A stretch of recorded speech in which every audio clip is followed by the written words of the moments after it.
ಕರ್ನಾಟಕ ಸರ್ಕಾರವು ಅನುಷ್ಠಾನಕ್ಕೆ ತರುತ್ತಿರುವ ಕರ್ನಾಟಕ ದ್ವೇಷ ಭಾಷಣ ಮತ್ತು ದ್ವೇಷ ಅಪರಾಧಗಳ ಪ್ರತಿಬಂಧಕ ವಿಧೇಯಕ 2025 ವಿರುದ್ಧ ಭಾರತೀಯ ಜನತಾ ಪಾರ್ಟಿ ಕಲಬುರಗಿ ವತಿಯಿಂದ ಡಿಸಿ ಕಚೇರಿ ಮುಂದೆ ಪ್ರತಿಭಟನೆ ಹಮ್ಮಿಕೊಳ್ಳಲಾಯಿತು.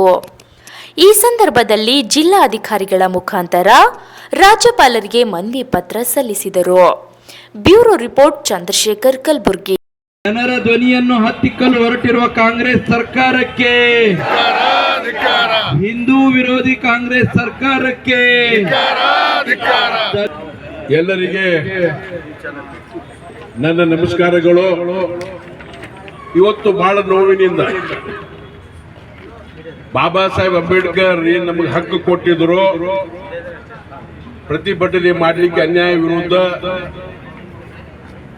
ಆ ಹಕ್ಕನ್ನ ಮುಡುಗೊಳಿಸಲಿಕ್ಕೆ, ಅದನ್ನ ಕಗ್ಗೊಲೆ ಮಾಡ್ಲಿಕ್ಕೆ, ಅದನ್ನ ನಿಂದಿಸಲಿಕ್ಕೆ ಇವತ್ತು ಕಾಂಗ್ರೆಸ್ ಸರ್ಕಾರ ದೊಡ್ಡ ಹುನ್ನಾರ ಮಾಡಿದೆ. ಬಂಧುಗಳೇ, ಇವತ್ತು ಕಾಂಗ್ರೆಸ್ ಬಹಳ ಹೆದರಿದೆ.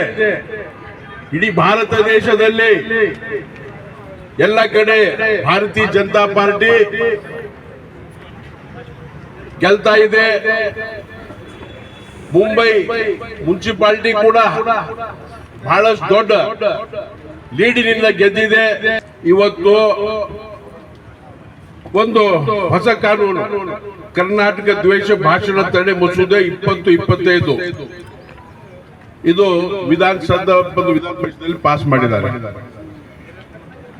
ಇದು ದ್ವೇಷ ತಡೆ ಮಸೂದೆ ಅಲ್ಲ, ಇದು ಶಾಂತಿಯ ಕಾನೂನು ಅಲ್ಲ, ಇದು ಭಯದ ಕಾನೂನು, ಇದು ಪ್ರಜಾಪ್ರಭುತ್ವ ಕಾಯ್ದೆ ಅಲ್ಲ, ಇದು ಕರಾಳ ಶಾಸನ ಬ್ಲಾಕ್ ಡೇ. ನಿಮಗೆ ಗೊತ್ತಿದೆ, ಕಾಂಗ್ರೆಸ್ ನಮ್ಮ ಕರ್ನಾಟಕದಲ್ಲಿ ಹಳ್ಳಿ ಊರುಗಳಲ್ಲಿ ಸಣ್ಣ ಸಣ್ಣ ವಿಷಯ ಏನಾದರೂ ಆದ್ರೆ ನಮ್ಮ ಭಾರತೀಯ ಜನತಾ ಪಾರ್ಟಿಗೆ ಹುಡುಗರಿಗೆ ಒಳಗಾಗಿ FIR ಮಾಡಿ ತೊಂದರೆ ಕೊಡ್ತಾ ಇದ್ದಾರೆ. ನಮಗೆ ಕಮ್ಸೆ ಕಮ್ 10 ರಿಂದ 15 ಫೋನ್ ಎರಡು ದಿವಸ ಬರುತ್ತೆ. ಮೊನ್ನೆ ರಟ್ಕಲ್ಲಲ್ಲಿ ಕೂಡ ಇದೇ ತರ ಆಯ್ತು. ಈ ಹೊಸ ಕಾನೂನು ಪ್ರಕಾರ ಇದು ಒಂದು ಭಯದ ವಾತಾವರಣ ನಿರ್ಮಾಣ ಮಾಡಲಿಕ್ಕೆ ಕಾಂಗ್ರೆಸ್ ಪ್ರಯತ್ನ ಮಾಡ್ತಾ ಇದೆ.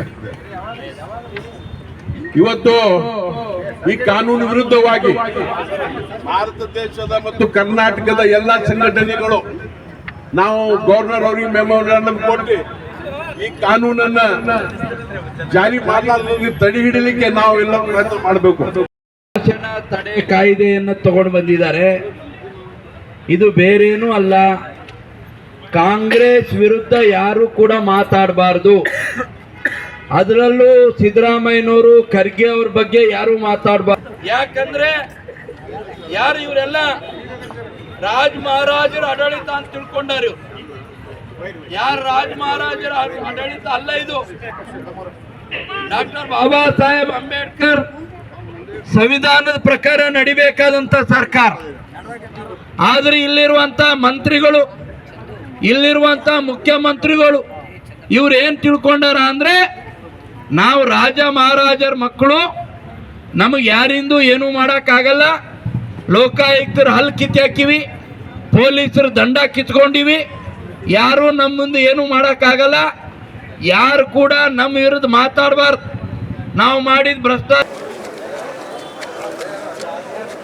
ಇವತ್ತು ದ್ವೇಷ ಭಾಷಣ ಒಂದು ಬಿಲ್ಲನ್ನು ಮಂಡಿಸಿದಾರ. ಬೆಳಗಾವಿ ಅಧಿವೇಶನದಲ್ಲಿ ಯಾರು ಕೂಡ ಭಾರತೀಯ ಜನತಾ ಪಾರ್ಟಿ ಆಗಿರ್ಬೋದು, ಪತ್ರಕರ್ತರಾಗಿರ್ಬೋದು, ಯಾರು ಕೂಡ ಕಾಂಗ್ರೆಸ್ ವಿರುದ್ಧವಾಗಿ ಮಾತಾಡಬಾರ್ದು, ಕಾಂಗ್ರೆಸ್ ವಿರುದ್ಧ ಪತ್ರಿಕೆದ ಬರಿಬಾರ್ದು ಅಂತಕ್ಕಂಥ ಒಂದು ಬಿಲ್ ತಂದಿದ್ದಾರೆ. ಇದರಲ್ಲಿ ವಿಶೇಷವಾಗಿ ಸಂವಿಧಾನ ಎಲ್ಲ ವಿರುದ್ಧವಾಗಿ ಇವರು ಕಾನೂನುಗಳು ಮಾಡ್ತಾ ಇದ್ದಾರೆ. ನಾವೆಲ್ಲ ಶಾಸಕರು ಕೂಡ ಅಧಿವೇಶನದಲ್ಲಿ ಪಾಲ್ಗೊಂಡ್ರು, ಆ ಅಧಿವೇಶನದಲ್ಲಿ ನಾವು ಇದ್ದರೂ ಕೂಡ ಅದ್ರ ಬಗ್ಗೆ ಏನದ ಚರ್ಚೆ ಮಾಡ್ರಂದ್ರೂ ಕೂಡ ಚರ್ಚೆ ಮಾಡಕ್ಕೆ ಕೊಟ್ಟಿಲ್ಲ. ಅದು ಯಾವುದೋ ಚರ್ಚೆ ಮಾಡಿ ಇವತ್ತು ಬಿಲ್ ಮಂಡಿಸ್ತಕ್ಕಂಥ ಕೆಲಸ ಮಾಡಿದ್ದಾರೆ. ಇವತ್ತು ಸಂವಿಧಾನ ವಿರುದ್ಧವಾಗಿ ಬಿಲ್ ತಂದಾರೆ ಅಂತ ನಿಮ್ಮ ಮುಖಾಂತರ ಹೇಳಕ್ಕೆ ಬಯಸ್ತಾ ಇದ್ದೀನಿ. ಅದ್ರಗೋಸ್ಕರ ಈ ರಾಜ್ಯ ತುಂಬ ಇದು ಹೋರಾಟ ಮಾಡ್ತಾ ಇದ್ದೀವಿ. ಮುಂದಿನ ದಿನಗಳಲ್ಲಿ ರಾಜ್ಯಪಾಲರು ಕೂಡ ಭೇಟಿ ಮೆಮೊರಾಂಡಂ ಕೊಡ್ತಕ್ಕಂಥ ಕೆಲಸ ನಾವು ಮಾಡ್ತಾ ಇದ್ದೀವಿ. ಯಾಕಂದರೆ ಯಾವುದೇ ಭಾರತೀಯ ಜನತಾ ಪಾರ್ಟಿ ಆಗಿರ್ಬೋದು, ಸಾಮಾನ್ಯ ಕಾರ್ಯಕರ್ತರು ಕೂಡ ಯಾವುದೇ ವಿರುದ್ಧವಾಗಿ ಬರಿಬಾರ್ದು, ವಿರುದ್ಧವಾಗಿ ಹಾಕಬಾರ್ದು, ಕಾಂಗ್ರೆಸ್ ವಿರುದ್ಧ ಯಾರು ಮಾತಾಡಬಾರ್ದು ಅಂತಕ್ಕಂಥ ಉದ್ದೇಶ ಇಟ್ಕೊಂಡು ಬಿಲ್ ತಂದಿದ್ದಾರೆ.